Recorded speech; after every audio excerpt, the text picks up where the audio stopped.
Hello and welcome back to this damnful idealistic crusade. In this video, I'm going to be covering Book 19 in the original Hardy Boys canon series, which of course is The Disappearing Floor, and in its original text is easily the most notorious among Hardy Boys fans in terms of being the most completely off-base Hardy Boys volume that exists in the original canon. It's often regarded as the worst written book in the original text, and is part of the era of the original texts that were written by John Button, so it's referred to as sort of the John Button era in terms of who was the ghostwriter under the Franklin W. Dixon name, and of course was not the original ghostwriter and primary creator of the series, Leslie McFarlane. This era of the books is where the original texts really sort of start to go off the rails, and The Disappearing Floor has the most absolutely crazy and insane elements that actually start to get into science fiction and fantasy territory. There are elements that read like the silliest or craziest of pulp magazine stories of the time period, and of the John Button books, it's definitely the absolute wildest and makes absolutely zero sense.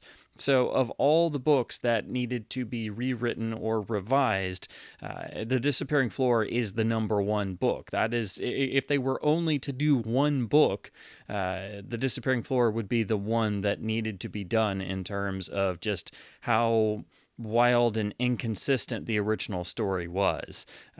It is still baffling when you try to read it. It grows on you a little bit after that first initial read. If you're like me and you grew up with the revised text and you come to the original text for the first time, it's hard to get through that first time. So for those who are unaware, who haven't seen my previous videos, to briefly explain, the Hardy Boys books were rewritten and revised over a significant period of time starting in 1959. The idea was that the Stratemeyer Syndicate wanted to modernize the books that had already been published to fall in line with the books they were still publishing, coming out with the new volumes.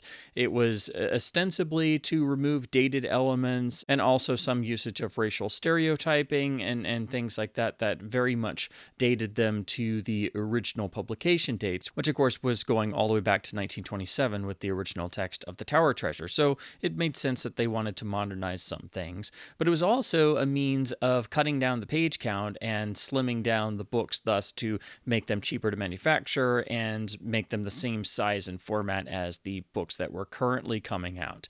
And instead of just making revisions or tweaking the text slightly, they would actually go in and have a variety of different authors rewrite the book, and they would have different varying degrees of how much they stuck to the original text. So some are slight alterations, some are completely different, some introduce new subplots, some make the original plot now a subplot. So it varies wildly, and again, they had different writers doing this, and they did the books out of order. So starting in 1959, over a 15 to 20 year period, they just rewrote the entirety of the first 38 books, and so you basically have an entirely different iteration of the Hardy Boys.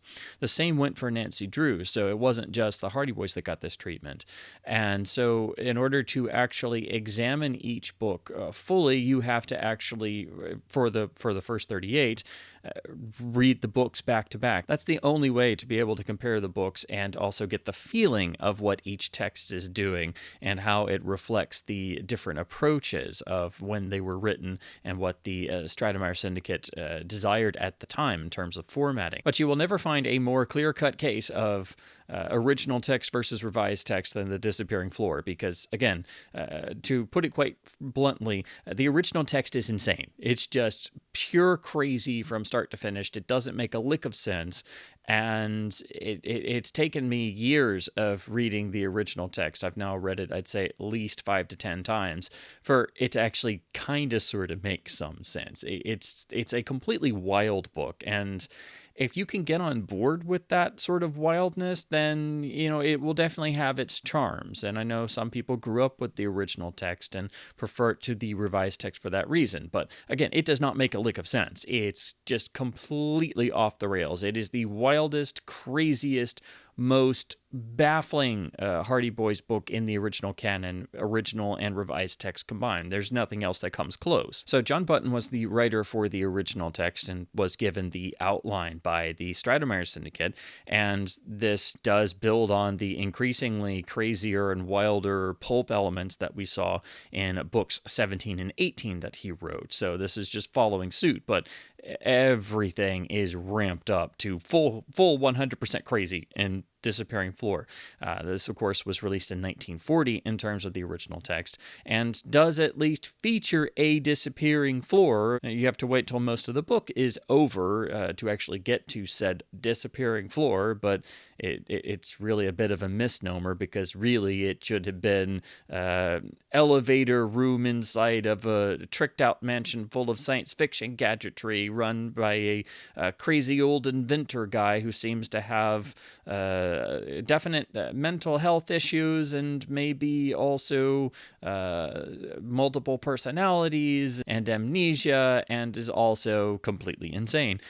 So it should have technically been called the room that's actually an elevator, but is actually the room that can move around the entire house on a track system. And there's a crazy old inventor guy who even has a freezing ray he invented, amongst many other things. And you have to wait most of the book to get to all of this. What a title, right? So to even try and summarize the plot of the original text of The Disappearing Floor is a chore and difficult. You have to try and process what you have read every time you reread the original text. Again, it is just insane and nonsensical throughout. The majority of the book is lots of going back and forth with our characters. There's a significant portion of the book that's spent basically watching and going into a cave multiple times that, for whatever reason, the Hardy Boys stumble onto the bank robbers that their father, Fenton Hardy, is essentially investigating. For whatever reason, they stumble onto this cave where bank robbers hide their loot in a cave. And then we keep sitting around this cave or finding the Hardy Boys wandering around the woods endlessly. And none of this is really set up or explained very well. And then we have various incidents that get increasingly weird or odd or build in intensity, and I had to just start writing them down, because again, trying to even keep track of all of this or trying to summarize this completely nonsensical plot is a definite chore. So I'm going to have to refer to the notes that I took. So this is going to be more of like a bullet point summary of the just baffling insanity that is the original text of The Disappearing Floor, but it will at least give you a feeling of the fun, pulpy, wild adventure qualities that are in the original text. So I will give it that this is a full-on pulpy experience in terms of having set pieces, and the Hardy Boys themselves are placed in danger many times, but it's a wild ride. So essentially, we have the opening that is very oddly structured and hard to follow, and then essentially the Hardy Boys get into trouble, and suddenly their father, Fenton Hardy, is there rescuing them out of nowhere. I should also say that Fenton Hardy in this book is basically acts like an idiot, and the boys have to save him multiple times, and he serves no real purpose, and he just sort of magically appears and disappears throughout. Then we are told that the case is essentially about a group of bank robbers that Fenton Hardy is trying to track down. And then we find this cave in the middle of the woods that is not really established, and the boys essentially find hidden money there from the bank robberies. And we are going to return to this cave many, many, many times for basically throughout the rest of the book. Then the boys find themselves in a taxi cab where the cab driver basically seems to have made an attempt on their lives by crashing off a bridge, and then the boys have to get out of a sinking car. Then they are attacked by townspeople who think they're the bank robbers who just robbed the bank. So essentially they're almost lynched by townspeople. Then the bank president dies in the hospital. Then, of course, they go back to this cave once again, find their father on the ground injured and basically knocked unconscious with a nasty wound, and have to essentially save his butt for one of many times. Then their father sits at the camp and basically tells the boys to just go wander around the woods in the cave and see if they can find out any information, which goes on for a substantial amount of time. Again, this book really makes their father, who is supposed to be one of the world's greatest private detectives, look like a complete moron. We have the boys almost getting discovered in this cave, not once, but several times, and there are some repeats of the same sequence throughout the first act of the book for no reason. Again, this happens multiple times. One of the villains is dressed in the garb and being passed off as an Indian prince for reasons that are not really ever made clear. And this apparently is the lead villain, introduced very early, so that's a bit of a surprise. The boys manage to trap two of the bank robbing gang in the cave, and instead of trying to actually capture them, they just stand at the front of the cave and say, "Oh, they can't get out. There's no way there's like another secret entrance or exit. So we're just going to stand here at the front of this cave and wait for the police to show up. There's no way they could escape." Of course they escaped. If you thought this wasn't getting weird enough, the Hardy Boys go to Callie Shaw's family cabin with their peppery Aunt Gertrude, where they run into a situation where some wild tigers got loose. So they have to deal with fending off tigers attacking them in the woods. Yeah, that's another bit. They're right next door to a camp of sun worshippers, or essentially a sort of proto-hippie commune that's being run by this supposed Indian prince, who is very clearly the lead villain of the piece, just trying to scam people and having a setup in the woods for reasons. Fenton Hardy is attacked by one of the tigers, and the Hardy Boys barely manage to save him by killing the tiger with a rock. Everyone else gets sent home once they take their father to the hospital, and they somehow manage to survive a tiger attack by, again, killing it with a rock. Then the other tiger jumps them because they, of course, for reasons unknown, go back to the cabin where there's a wild tiger also still on the loose, and they're saved because the head villain dressed in the Indian prince garb shows up and shoots the tiger. So for unknown reasons, the villain of the piece shows up and just decides to save the Hardy Boys. So essentially you have the villain saving the heroes for no ostensible reason. Then, if this was not increasingly weird and odd enough, then the villain comes back later, and the boys have decided to raid the very convenient trunk of theatrical garb that's in the inside the cabin, and have essentially dressed themselves in drag as two old ladies and use that as a ruse to mess with the villain's head and try to throw them off the scent. So yeah, that's a bit out there. It's got nice comedic value. It would work if it had any real reason for being there in terms of plotting, but by this point the reader should not be even concerned about plot logic because it is nowhere to be found. In that conversation where they've tricked the villain, they make up a hotel reservation. They basically tell the villain where the Hardy Boys are supposed to be.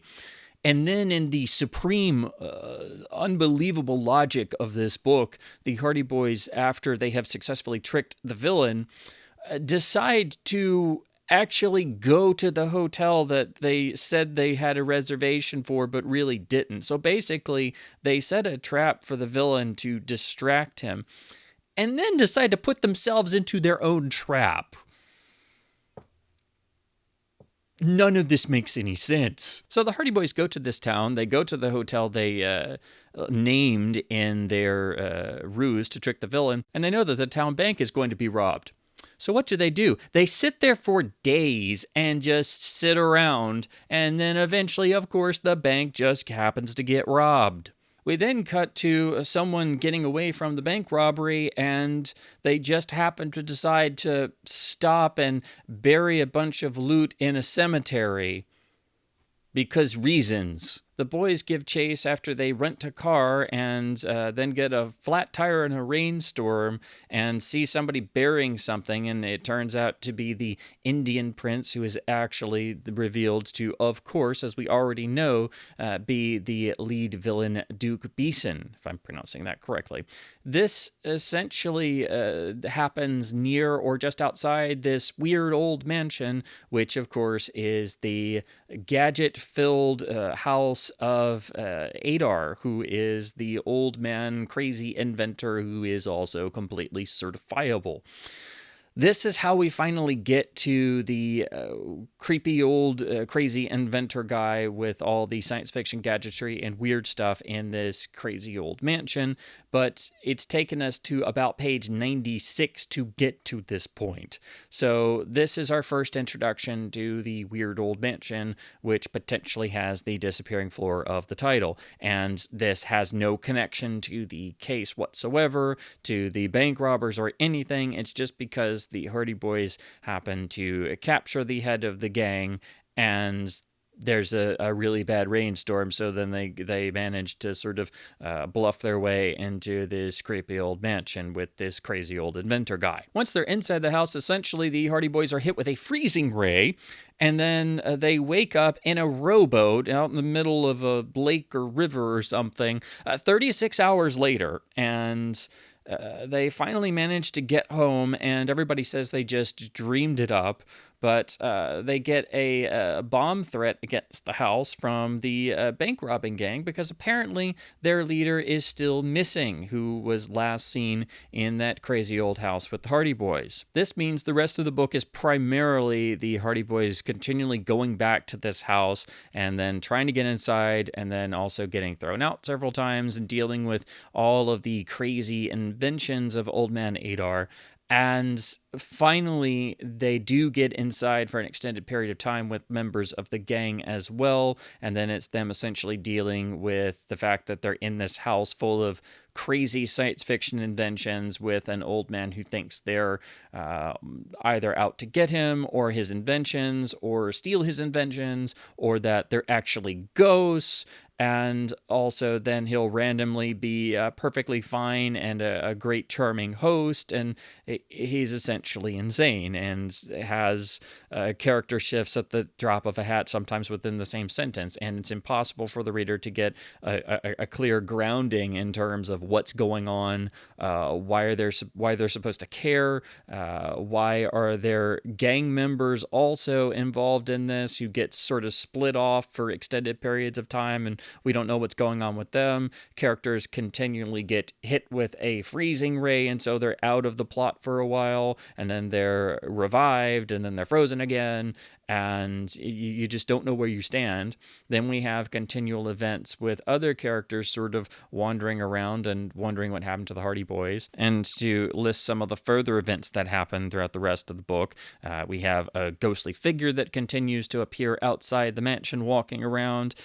We have Joe almost electrocuted to death because he tries to touch a window. We have Old Man Adar receiving the boys nicely at times, revealing that he has a significant laboratory and also an ability to make all of the objects in the house glow in the dark. At one point, they drive him into town, and he responds by just randomly biting Joe's wrist like a crazy person. When they actually get in the house, he does show off some of his inventions when he's feeling good. The boys are essentially given a particular type of water that makes them feel healthier or feel actually better. They're shown his super sort of greenhouse of sorts, where he uses electricity to make super plants.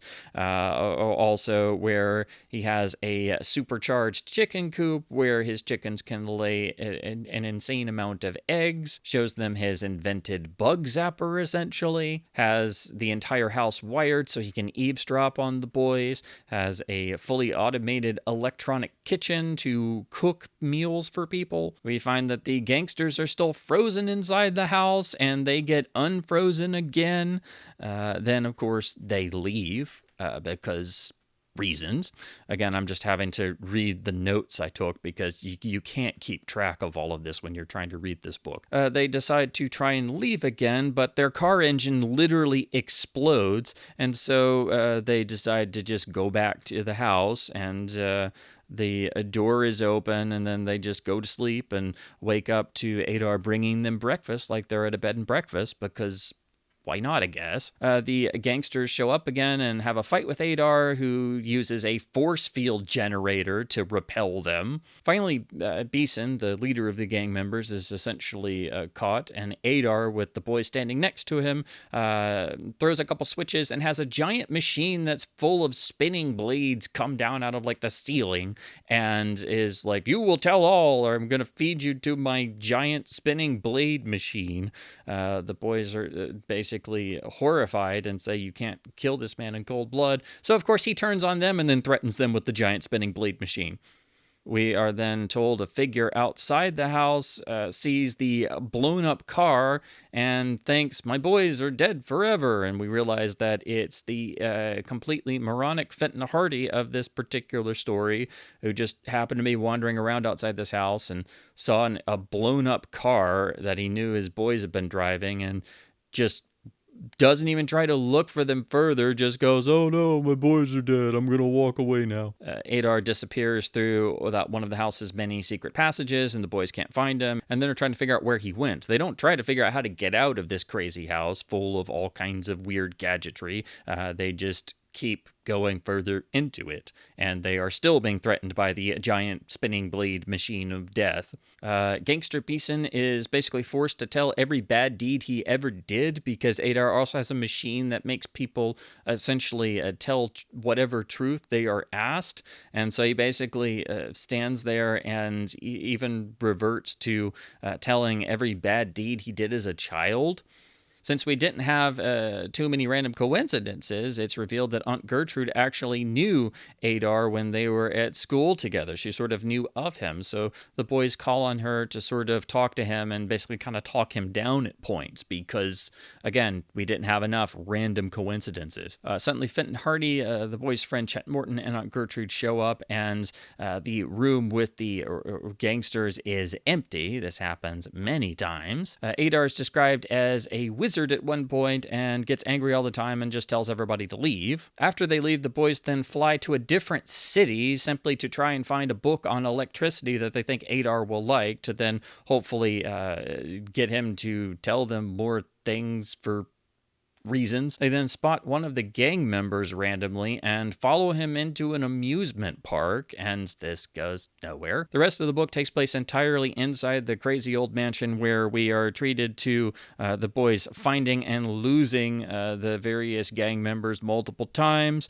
Fenton Hardy gets hit with the freezing ray by Adar. We also have the gang member who the boys lost in the amusement park. He's there and knocks out Adar randomly. We have various men who are revealed to be actual policemen just sitting around outside the house not doing anything, ostensibly to watch for gang members of the Hardys or whatever, but they just kind of hang out outside. The boys are locked in a room, and it actually does move around. It's not just an elevator in terms of the floor going up and down, but all the rooms of the house, essentially, if you can picture it, are essentially on tracks, and they can move all around. So if you go in one room and you're not paying attention, you can literally go out and it's suddenly upstairs in the other corner of the house. So essentially the mansion is fully customized to have the entirety of each room be able to actually shift around parts of the house. The gang later sets a fire to escape, but he's thwarted because the house has an electrical fire suppression system. The villain does technically escape, but Adar throws a switch, and we find the villain magnetized to a tree, because apparently Adar also has the ability to just magnetize everything on the grounds. And of course, in the sort of common unfortunately goofy psychology you see in a lot of fiction of this time period, Adar got hit on the head at one point and essentially knocked sense into him, so he's no longer crazy because he got tapped on the head. And it just so happens that the gang decided to hide the remaining loot from the bank robberies inside this crazy old mansion, so they have to go look for that. The last page of the book finds reference to a random event from the very start of the book, basically saying, oh yeah, remember when that happened at the start of all this? Yeah, we still don't know why that happened. So yeah, that's a thing. And then the last line of the book is Chet Morton literally saying, something to the effect of, you drag me all over, almost get me killed many times. Next thing you're going to tell me is, then he name drops the next book in the series, Mystery of the Flying Express. Next thing you're going to tell me, Mystery of the Flying Express is your craziest case yet. It's not even a name drop of the next title that's woven in somewhere. That's one of the conceits of the series. You usually find that in most of the books in terms of the original canon, and some are done better than others, but none are literally done as just one of the characters name dropping it in a sentence in the last sentence of the book. So that's very off-putting for the end. And then again, the book's just over. This is just me trying to summarize some of the plot. There's not really a plot. There's tons of backtracking. Most of the first act of the book is spent around this random cave, and then most of the second half of the book is spent around this crazy mansion full of all kinds of futuristic and science fiction gadgetry and stuff that doesn't even exist, run by this crazy old guy who's a self-made inventor and randomly decides he likes people and then also wants to kill them, but also doesn't want to kill them. And then we have the bank robbing gang randomly in this mansion on and off, and then they disappear, but we know they have to be there somewhere. And then in the finale, we find out that it's indeed the rooms that move around, and we find out about more gadgetry, and people continually get hit with a freezing ray and disappear, and the boys get hit with it and blacked out many times, and we backtrack back to this darn house over and over. Again, none of this makes any sense. It is a baffling read. The first time you read this, it does not make a lick of sense. And frankly, the first time I read this, I didn't even truly consider it a Hardy Boys book in a lot of ways. The Hardy Boys as characters, Frank and Joe do at least sort of act like themselves. And once you get over the gigantic hurdle of how freaking weird this book is, you can at least get some of the feeling of, obviously, the wildness of the original text. So this still has that grittier flavor that you get in the original text editions compared to the text revisions. But it's not in keeping with a Hardy Boys mystery in terms of style. The tone is just wild. The events that happen, the set pieces, and then all the craziness and gadgetry and science fiction stuff, and the freezing rays and the force fields and the spinning blade of death and the machine that makes you tell the truth and the rooms that move around and the all the electronic gadgetry that Adar's invented. That's at least fun in a sort of wild way, but it's not worked into the book well. The plot, if you can even call it a plot, is completely nonsensical. At least there's high stakes because the boys almost get killed multiple times, but they don't mean anything because you're not invested in the plot, because the plot is so scattershot that it doesn't make a lick of sense. So you're just reading to get the darn thing over with. I will say, though, that reading this book now for the 5th or 10th time, I don't know how many times I've read it over the years, at least I'm prepared for the craziness. So it gets better over time, but there's a reason why it's regarded as the biggest outlier in the Hardy Boys series, and why it's regarded as probably the worst book in the original canon. It's definitely the most out there. It's the most outside of what the series is supposed to be. Somebody should have read this and said, we can't release this. This needs to be redone.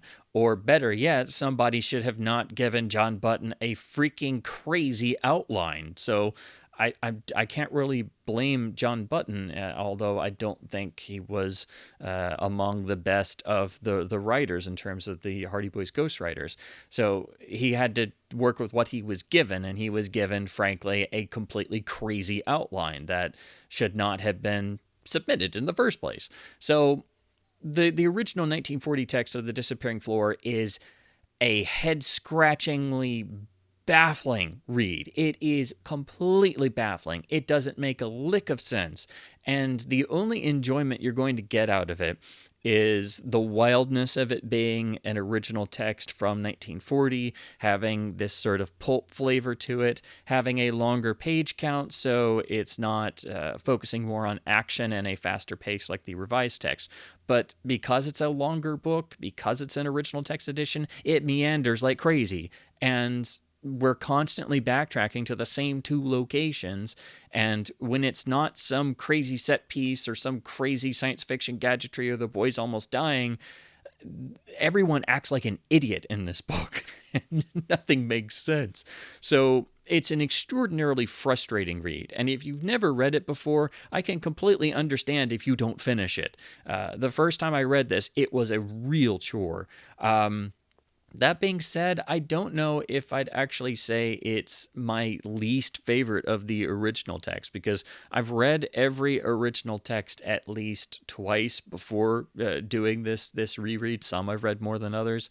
But even in the John Button era, there are some books later on in the original text that are, frankly, a little bit more boring. So at least this book, Disappearing Floor, has full-on crazy like no other Hardy Boys book before or since. I mean, this is literally the pinnacle of craziness in terms of what you come to expect in the series. There's nothing else this level of just insane. The book is just nuts. It's not just characters within the book that are crazy. The book itself is crazy. So that's the best way to describe it. Again, I can't even do a plot summary of this book because it makes no sense. It's just insane. So, of course, we now talk about the revised text edition. You would think this would have been one of the first books they revised in 1959, but no, it wasn't revised until 1964, and it was James Lawrence who was the ghostwriter revising The Disappearing Floor. Now, this is one of the books that's regarded as being a completely different text in terms of the revised text, but when you read the books back to back, and again, that's the only way you can fully compare them, you will see that there are certain elements, themes, and even character names that are repeated, so there is enough of the original text here that you can recognize this as a new version of some of the elements in that story, and there is actually a disappearing floor, and one that's actually more of a disappearing floor than anything in the original text, so it does earn the title, and I think, frankly, far more than the original text did. Of course, this being a revised text, it is shorter and has much more action in it, but this is also one of the books that's more of a mystery, and so the action never outweighs it. And they even found ways to keep some of the craziest elements of the original text. So for people who knew that book, you'll recognize things. So we do have basically a creepy old mansion with a ghost-like figure outside and all kinds of weird stuff that keeps people away. We have eventually an inventor with some, at least one crazy invention, which is a freezing ray of sorts, but it's actually explained with real legitimate science. Yes, it's a bit fantastical, but they obviously felt the need to keep some form of that from the original text. But every aspect of the revised text is, I wouldn't even say it's superior. I would say it is actually sensical. There is not one element of the original text that is better than the revised text, except maybe the sort of factor of it being completely wild. That's the only thing that is unique and good about the original text. This is the one case where the revised text is so unbelievably better in every aspect of basically writing, book construction, whatever you want to examine. that I don't think anybody can claim the original text is better than the revised text unless they just happen to prefer that or they grew up with it, because the original text is simply put insane. The revised text is, I think, one of the best constructed and best developed of the text revisions. It basically throws out everything of the original text except some of the ideas. Instead of it being a gang of bank robbers, it's a gang of essentially thieves who are focusing on jewelry and gem thefts, and that's what Fenton Hardy is investigating. The boys actually are helping their father some, but then they're also drawn into other elements that eventually all converge on the old mansion, which is actually the Perth mansion. And there's actually a backstory, rather interestingly, about the former owner and all of this sort of lore that's known within the town of Bayport, and especially how when his nephew inherited the estate, he mysteriously died. And when everybody rushed into this locked room where he's just lying there dying, his last final words are a cryptic message where he says, "the floor." And then when the boys are investigating the house, once they get through all of the sort of booby traps and encounter the walking luminescent ghost-like figures, they actually peek in a window and actually do see that room where there is no floor. And it seems like everything inside the room, from the bed to the table to the dresser and things, are literally just floating in air. So it's actually a spookier, a more striking set of images and set pieces than any of the stuff in the original text, especially because everything makes sense. And we have even new subplots that are actually woven into the main plot, and they're all nicely connected. So you have a feeling of multiple aspects of a mystery that has to be solved because it has to be unraveled. There is a greater focus on action because it is a 1960s revised text. There's also more of the boys trying to use actual detective methods and working with the police, and also some bit of the flavor of what was creeping into the books, because this was the point of the 1960s spy craze. So if you read the revised text from, say, 1964, 65, 66, 67, you'll see more and more of the influences of 60s pop culture, especially. I always refer to it as some James Bond influence starting to creep in. Not so much in these texts for 1964, but you start to feel a little bit more of that, like they're trying to get kids who are wrapped up in spy craze films to come back to the Hardy Boys books by at least trying to get more of an action flavor into them. But again, I think in this book, the mystery feeling is always maintained, and you've got the great atmosphere, the wonderful idea of adding the sort of history of the estate and the former owner who may or may not have been crazy, and the estate being filled with secret passages and a secret tunnel entrance that the boys have to unravel. So there's much more of the feeling of mysteries to be solved. And again, it's multiple ones because we have all the different subplots. And it's amazing that they were able to get all of this into a shorter book, because you have to deal with the revised text having the shorter page count. So again, there's not one thing in the revised text that is not just a night and day difference compared to the original text. So again, the original text is completely insane. And yes, it's wild. Yes, it can be fun if you like wild craziness that doesn't make a lick of sense.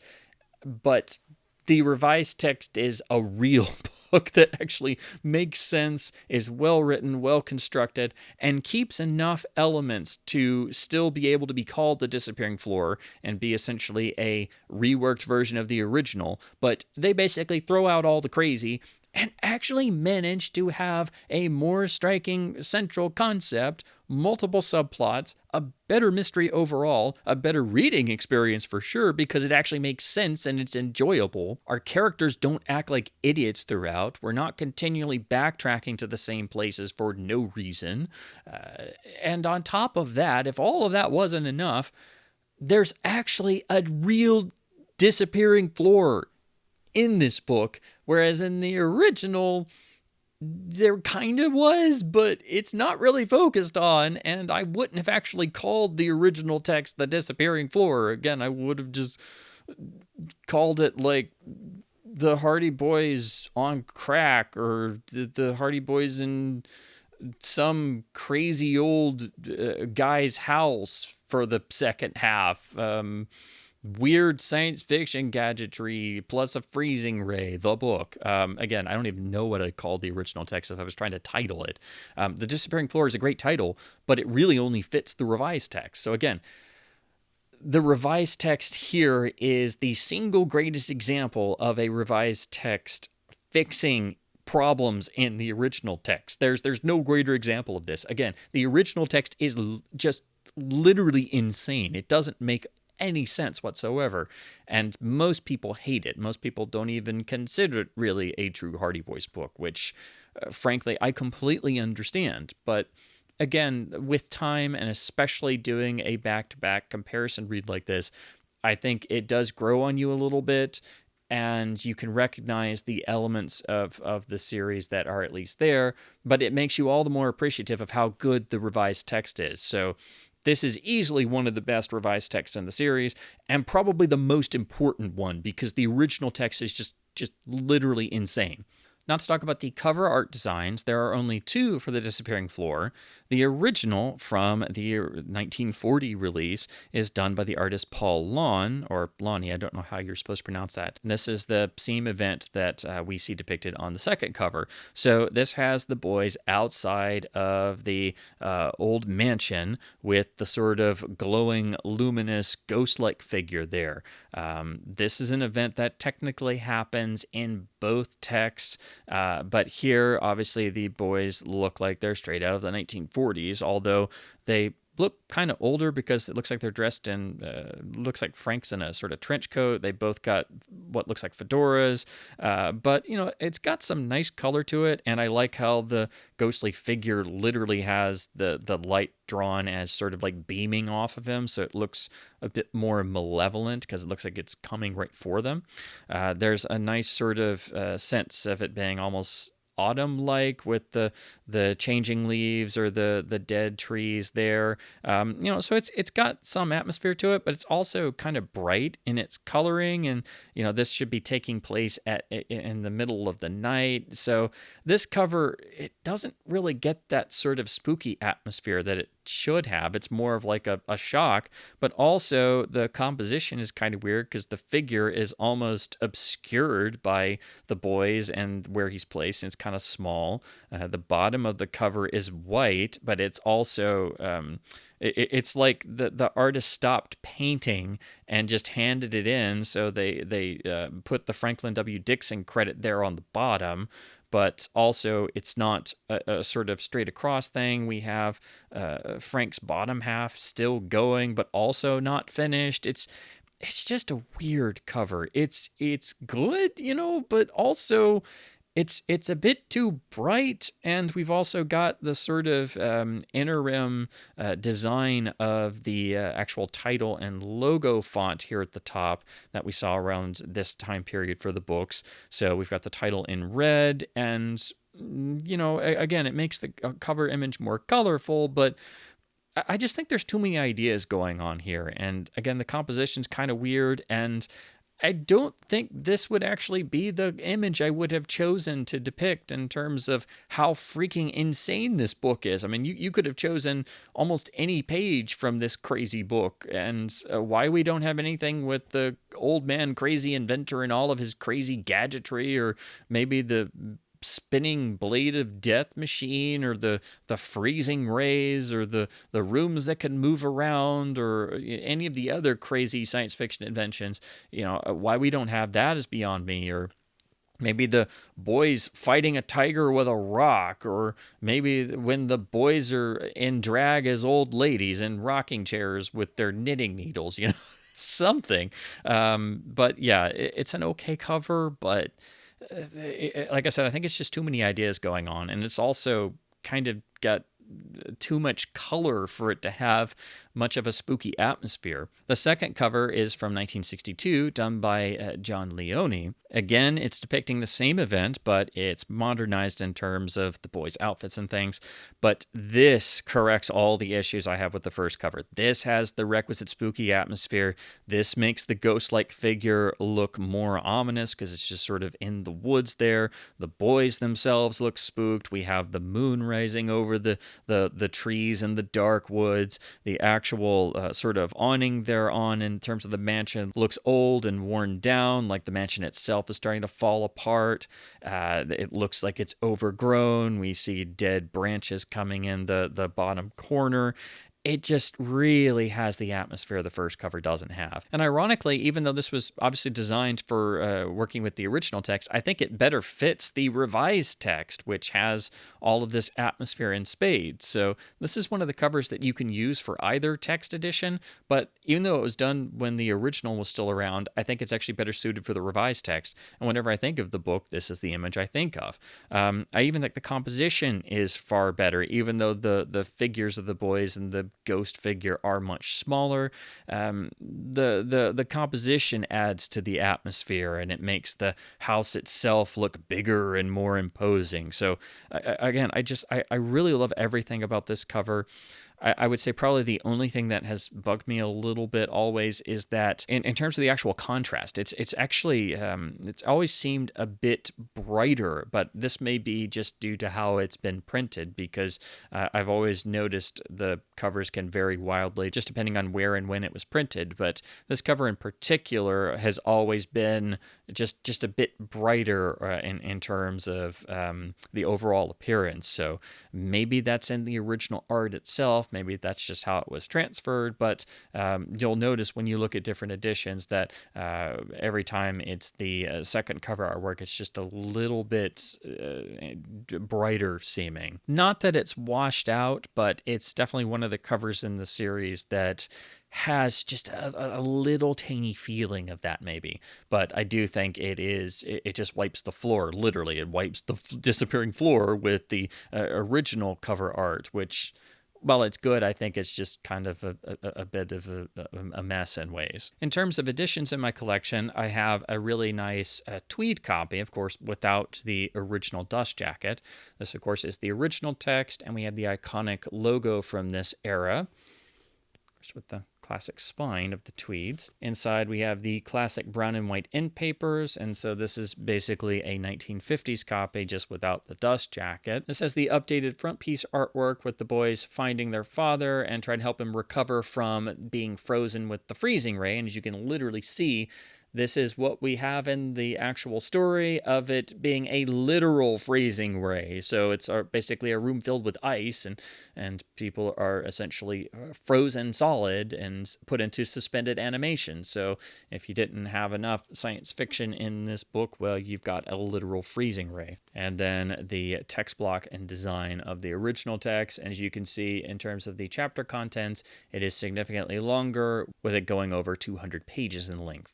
Then I have a really nice picture cover copy with the second artwork. And this, as you can see, is really well printed, but I think you can also get the feeling I was talking about of how this cover art has always had just maybe a slight tinge of feeling almost washed out, or at least more contrasty. But here, I think the detail really comes across, and every time you get a really nice copy of an earlier picture cover or with the original dust jacket, it's always better than the later editions where the image is going to be cropped and manipulated in different ways, or be sort of washed out, or basically every time they would reprint them, it would just run the risk of also sort of tweaking or manipulating the cover art further. But again, this is in really nice shape. It's also got the spine and font and numbering of this time period. And then if you look at the rear, you'll see that it lists to Aztec Warrior, which puts this printing right at about 1964. So this is actually the last iteration of the original text, because this was the year it was replaced by the revised text. So that means most copies you find of the picture cover are obviously going to be the revised text. So I was just lucky to find a really nice condition copy of the very last printing, really, of the original text. So when you open it, it's still got the brown and white end papers and the revised front piece artwork. So basically inside, it's the same as my slightly earlier tweed copy. Then for the revised text, I have the flashlight edition. This was my copy growing up. And as you can see, the cover artwork is nicely replicated, but it has definitely been cropped some, and you can tell the overall appearance is still well done, but it's not quite as fully detailed as the 1964 picture cover edition. But for a flashlight edition, this is still really well done, because this is also an earlier printing. So this has the uniform spine and uniform rear cover of all the flashlight editions. We have the updated book list and description for the revised text. The new front piece artwork actually depicting the room with the disappeared floor. So it disappeared, and you can see that as you start the book to entice you in further. And then the updated copyright page, and as you can see, this is a 1998 printing. Now, as I've said before, when you get the flashlight editions, it's better to get copies that are earlier. They basically, most were printed in the mid to late 90s and running into the 2000s, and they're still in circulation. But if you compare, say, a copy printed in like 2005 to this from 1998, the earlier copies are much better made. The covers are better in terms of not being super cropped and being copied well. The binding's usually a bit better. They feel more solid overall. So if you're collecting the books and you're getting the flashlight editions, I think it does help to pay attention to the actual printing date and the manufacture date. Because the general rule of thumb I've found in my own collecting is that if you've got flashlights that are, say, 2002 and before, they're going to be much better made than ones from, say, 2004 to 2006. Of course, we have the font and layout design of the revised text. And of course, the revised texts have the iconic internal illustrations throughout. So here, the boys find themselves on the trail of the lead jewel thief their father's after, and they're waylaid when he lets out essentially a tear gas smoke screen that's also colored and almost run off the hillside cliff road. Here the boys are outside the spooky old mansion, and they're confronted by a gigantic sort of wolf dog who's got bared fangs, and this, I guess, basically sort of takes the place of the fight with the tiger in the original text, and it's of course revealed to be part of the mansion's elaborate defense system. Here's a nice 2-page bottom spread of the boys having to duck for cover while observing potential smugglers, and they retaliate by chucking a gas grenade at the boys. Here Frank uses a judo throw on a suspicious pilot as part of one of the book's several really nice subplots. And here is the professor of the story using the modernized version of the freezing ray against Frank. So this gives you a depiction of the revised text keeping one major element from the original text and at least finding a way to make it less completely science fiction. So those are my overall thoughts on book 19 of the iconic Hardy Boys series, The Disappearing Floor. The 1940 original text written by John Button is notorious among fans for a great reason, and even if you haven't read it, just listening to me try and describe the experience and just at least discuss some of the crazy events that happen should convince you how completely weird and baffling it is. The revised text from 1964 that James Lawrence wrote is so completely better that I can't even find enough words to describe the difference. It's a night and day difference and is easily the most important revised text of the entire series. This is one case where if you really don't like how weird and crazy the original text is, that you could just stick with the revised text and be good. It is also a far better fit for the Disappearing Floor title. Everything about the revised text is better than the original text. And we have multiple additional subplots, better characterization for everyone, a better villain, of course. Everything is more fleshed out, and it's a shorter book, which is really astounding. So there's far more going on than in the revised text than we saw in the original text, which meanders, does not make a lick of sense, and is far longer. So it is definitely a chore getting through the original text if you can't get on with its craziness. So if you've never read the original text, it's definitely an eye-opener and weird as heck the first time. But when you come back to it over the years, you're kind of prepared for it being just completely crazy. So if you're like me, you might be able to at least to be able to tolerate it more. And now I kind of enjoy coming back to it every once in a while just to chuckle along and facepalm at how baffling and weird it is. And again, it does get boring in areas, but it's so wild and crazy that it does win you over in some places. So if I was doing a ranking of the original text, I don't know if I'd actually put it dead last because unfortunately, there are some more books in the original text that are more boring. So I don't know if I would even put the original text of The Disappearing Floor as the absolute worst of the original text. I think that would be something I'd have to think about for a while if I was doing a ranking. So as wild and crazy as this is, and as much as fans like to bash it or say it's the worst, it's definitely the weirdest. But without question, the revised text is better. I mean, it simply is. It is the definition of a better revised text because it fixes every problem that the original text had and even found ways to keep some of the craziest off-the-wall aspects and ground it within reality within the story that was being told that was far more complex and, frankly, far better.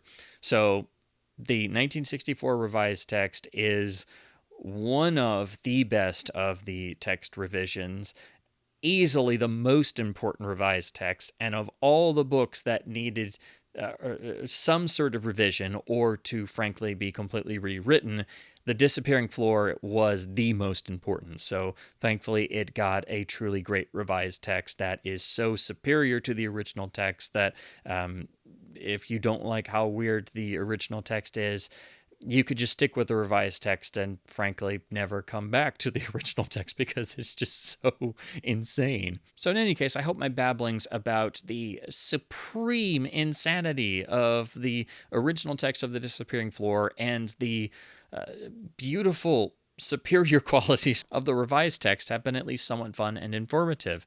This is definitely the video I knew was going to be one of the most difficult to do in terms of this reread project because the original text is so notorious and just completely nuts that it's difficult to even try and describe how bizarre the original text is. So again, if you've never read it before, or if you're doing this like me and you've never done one of these comparison reads, just be forewarned, this is the most distinct difference between original and revised text that you're going to get. This is the one. Because again, the original text is just nuts. So of course, next time I will be returning with my review, analysis, and comparison reread of book 20, Mystery of the Flying Express. But until then, keep enjoying the iconic classic Hardy Boys series. Keep supporting your local independent bookstores by hopefully being able to add to your collection with some lovely new and vintage editions. Keep reading print books, and as always, thank you ever so much for watching.